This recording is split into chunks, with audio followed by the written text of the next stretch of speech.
So many people have asked me about his past, and all I've said is, I just don't know. Oh, how awful.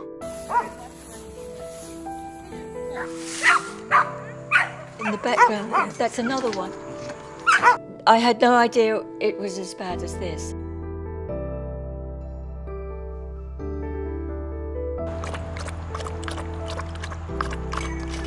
So he was almost a little skeleton.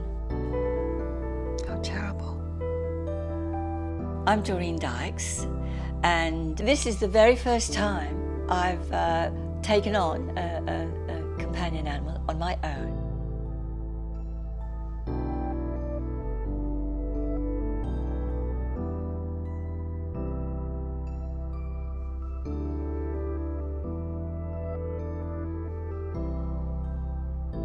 He has these beautiful dark eyes, and I describe them as black treacle. They're the softest, brownest, most beautiful eyes I've ever looked into. I think we have a pretty nice life, the pair of us. There's a quietness about him, but there's also a great love of being alive, of playing, running around, jumping off things, letting me know he's around. I wouldn't miss this part for anything in the world. It's been worth every moment.